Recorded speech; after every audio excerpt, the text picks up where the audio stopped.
asalaamu calaykum waraxmatullaahi wabarakaatu. alla maxaan adduunyo qanacsanaan la'aan ka jirta ku noolnahay, qofna kuma qanacsana waxa uu haysta dunidan. qof kasta wuxuu ku jiraa jimasho wuxuusan haysan. maxay sidaa tahay? sababtu waxaan jecelnahay isbarbardhigidda iyo kudayashada. dadka qaar baa caddaynaya jirkooda si midabkooda u noqdo caddaan. kuwo badan oo caddaana waxay rabaan inay helaan midabka madowga ee burniga ah. kuwa u dhimanaya inay dhuubtaan si ay u ekaadaan kuwa moodilka ah, halka qaar kalena ay jecel inay miisaankooda kordho oo buurta. dad badan ma garanayaan waxay sameeyaan, keliya waxay arkaan cid kale oo sameynayda. dhalin badan ayaa timahooda madow neceb oo midabeeya, halka waayeel badani ay madoobeeyaan. qaar baa u dhimanaya inay shaqo helaan, halka kuwa kale ay karaahiyeystaan shaqadooda. kuwa dhib kasta u mar inay lacag helaan, halka kuwa kale waxay ku qabtaan waaya markay lacagta helaan kuna ciyaara. dad badan baa u murugood inay dhoofaan markii ay tagaan halkii ay rabeenna ku ducaysta in dib loogu soo celiyo waddankoodii.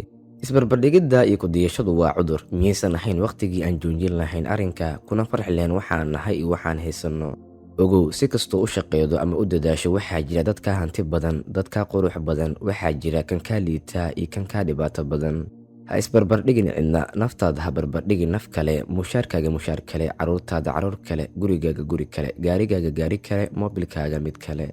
jooji kudayashada, bilow nolol cusub. waa hubaal in habkan aad ku noqonaysid qofka ugu farxadda badan dunida.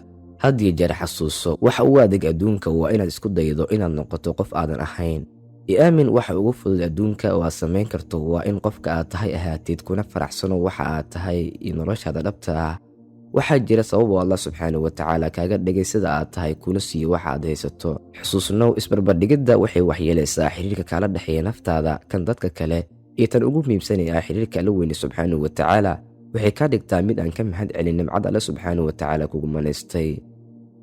ahaw qofka aad tahay, kuna qanacsano waxa aad haysato. wasalaamu calaykum waraxmatullaahi wabarakaatu.